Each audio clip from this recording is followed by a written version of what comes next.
Okay, so first grade, I had a really odd year. It started out with a weird science experiment, and then I ended up spraining my wrist. Second grade, really nothing happened, neither third grade. We would have this button. There was this one kid that would come right back out to me every 5 seconds, so I'd press the button, so I had to start over every single time, because that was what the teacher told me to do. And finally I just got fed up with this kid. I wouldn't present it to him unless his parents were there, and he brought his parents. I finally was able to present my whole entire project to this kid. Fifth grade, we did International Bazaar. International Bazaar, you have the booths, and then you have a certain country where I would manage. So what I'm really trying to say to you is the walk through kindergarten to fifth grade is kind of hard to remember. Some certain points that stick out to you, but there's some certain points that you just can't remember. I had a lot of fun at Plaza. So at Plaza, as you all know, we had a block schedule, and then in Lakeview we had a period schedule, and then now we're back to a block schedule. What kind of messes me up is we have to learn new schedules and new buildings at the same time.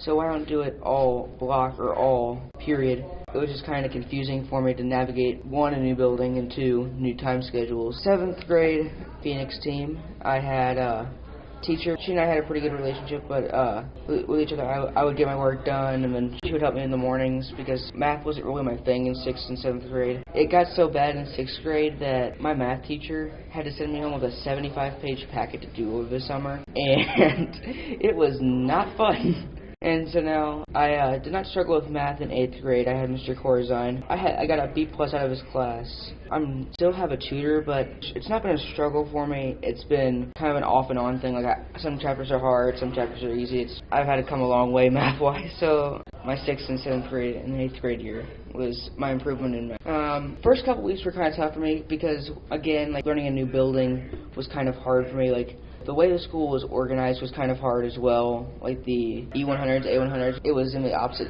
spot that I thought it was. Like the freshman hallway was. I knew where everything like relatively was because I walked through the building. I felt more comfortable with it, but I was not really that comfortable with it the first couple weeks because I realized that it's a new school. It was kind of hard learning that new building. A friend actually wanted me to try out. Even though I had not played on a scheduled team for 2 years, I tried out as a pitcher and a first baseman.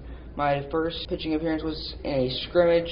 The day I got cut, I pitched the first inning, and I ended up getting through it with the help of my first baseman. My first baseman was Ethan Farrell, I think, and he kept on encouraging me. And since it's been a long time since I navigated that mound, I didn't know what to expect because mounds are all different. They have different textures that you can slip easier off of some mounds. I got through it with 2 walks, and then I had a single, and then the bases were loaded, and I struck out the next 2, and then I allowed a walk to score on a wild pitch. And so basically what happened was a friend invited me, and I went and tried out. I made it to the first round of cuts, but I got the second round of cuts. Unfortunately, I did not make it, but the coaches, they asked this quote, and they said, "We can see your spirit on the field, so we're going to promote you to the student manager position." And so I'm a second student manager of the freshman baseball team now. I get to help out with practices. I get to stay with the team. The main thing what I wanted to do with baseball is either 1, make the team, or 2, at least stay with the team. By the bleachers, you don't see any of the bad topics on the field. You just see either hear the mouthing part of it, or you don't hear anything at all. You just don't know what happens behind the clubhouse or in practice. And I just kept on encouraging other people to do better and doing all that stuff. And then they said, "We can see you have spirit on the fields." My foot from school is every week we have practice from 3 o'clock to 5, so I stay there till 5 o'clock with the baseball team. And then afterward, I just focus on homework, doing all the stuff a regular student would do. At Mass at 8 o'clock, so I'm an altar server, so I wake up early in the morning and do that.